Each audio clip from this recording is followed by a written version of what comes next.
If you've never tried Loquat or never even heard of Loquat before, you may want to stick around because I'm going to show you how I'm growing this tree in a large container.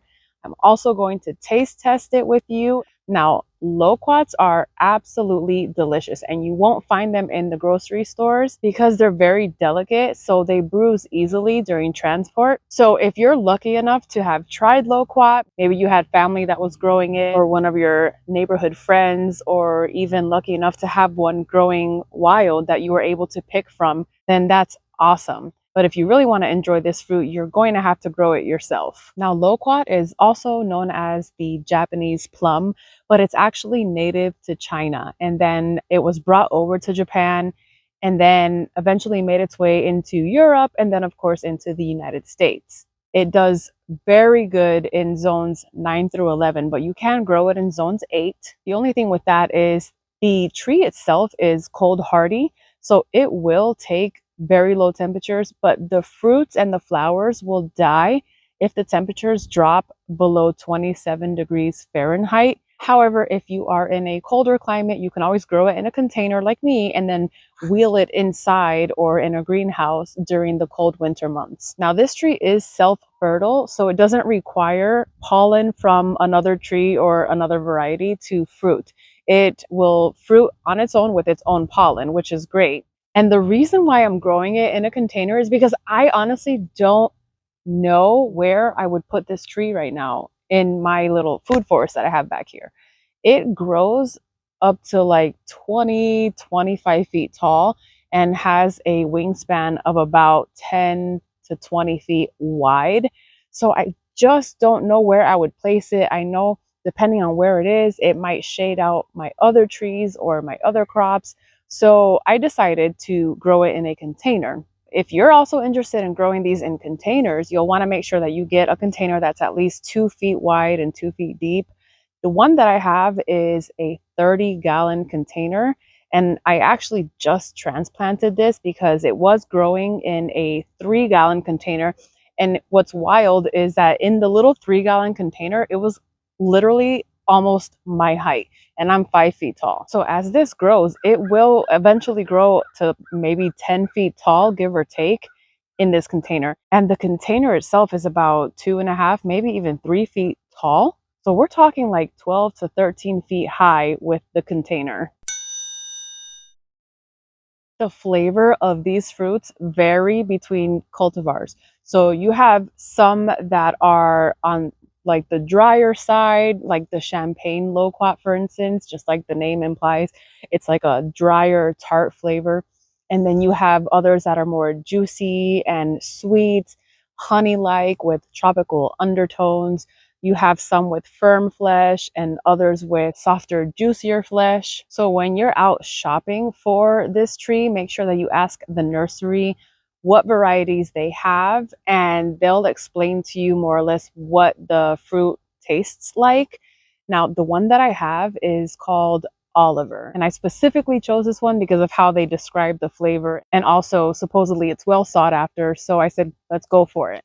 Let me show you really quick how I transplanted this tree from the 3-gallon container that I purchased it in into this 30-gallon container. And then I'll come back and talk to you a little bit more about what to look for when you are going out to purchase the tree, what to ask the nurseries, and also try it for the first time with you. This 30-gallon container doesn't look that big, but I can literally sit inside of it. So I'm going to fill this with some organic potting mix. It has nutrients in it already, and it's going to take about 2 of these bags to fill the container. I'm just going to measure this out. I don't want any of the trunk to be below the soil line, so I have to fill it a little bit more. And the nursery told me that it should take about 2 of these bags to fill this container, so we'll see about that. And now I'm just going to gently remove this tree from its original 3-gallon container. And then I will just end up backfilling it with the rest of the soil that I have. And since this is a grafted tree, you want to make sure that the very bottom part of the trunk is a little bit above the soil line. You don't want to bury it at all. So this needs to be slightly above the rest of the soil line. And there we have it, my friend. Our Oliver Loquat is in its new home.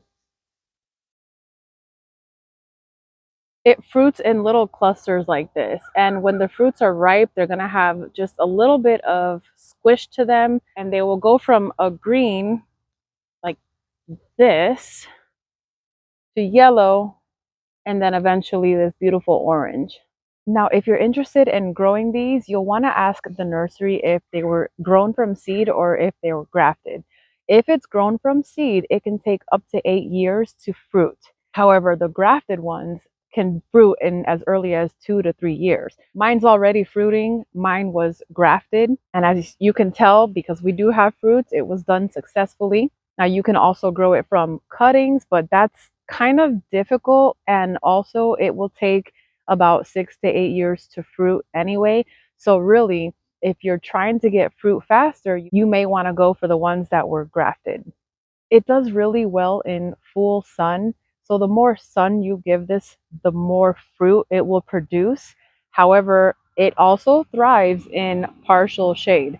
So if you're in an area that gets really intense sun, like here where I am in Florida, it would be good to give it some partial shade in the afternoon, especially when it's like scorching, atrociously hot around 2 to 4 p.m. But if it's in full sun, it will do great regardless. It's a very hardy tree and very adaptable. It's also drought tolerant. So we do have some droughty months here in Florida, especially in the fall and winter time. But when it's a young tree, you'll want to make sure that you give it frequent watering, especially when you're planting it in ground. You want to make sure that you water it every day or every other day until it gets established. Once it's actually established and the roots are, strong in ground and the tree is actually growing a little bit for you, then you can cut back on the watering to just a couple times a week. But when it's flowering and fruiting, it's a good idea to give it more water. And what's great is that it does tolerate a wide range of soils. Now, it will do really great in slightly acidic soil, so maybe with a pH of like 6 to 7. As long as it's well draining, it'll do great. But really, it grows in so many different types of soil, so it's not too picky when it comes to their soil. And when it comes to fertilization, you can fertilize it once a year in the springtime with a balanced NPK of like 10-10-10 or 14-14-14. And then of course, throw some mulch around the base of the tree, just not right up at the trunk of the tree, so that you can retain some moisture and kind of protect the roots from extreme heat or from drying out completely.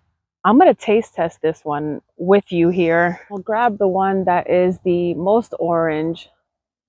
Basically twist it off like this. It'll come right off as long as it's ripe. And it has a little bit of fuzz, not as much as a peach. You can just kind of rub it off like this. You can certainly go inside and rinse your fruit before you try them. I'm okay. I don't need to rinse it. I'll be fine. Some varieties produce larger fruit. This one's probably like a medium size compared to the others. Some people peel the skin, but that's not necessary. The skin is very thin and it's edible.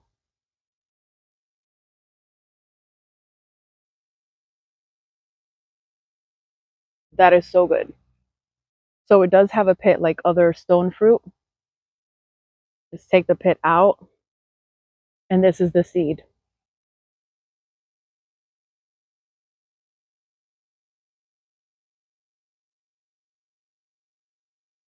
I will tell you what, the one that I tried at the farm, I think it was a golden nugget. And this one, which is an Oliver, when comparing the two flavors, I absolutely prefer the Oliver. I'm so happy with my choice. This one is a little bit sweeter. It has more tropical undertones. It is so good. Almost has like a mango, creamy, pineapple, peachy, plum flavor. Very satisfying.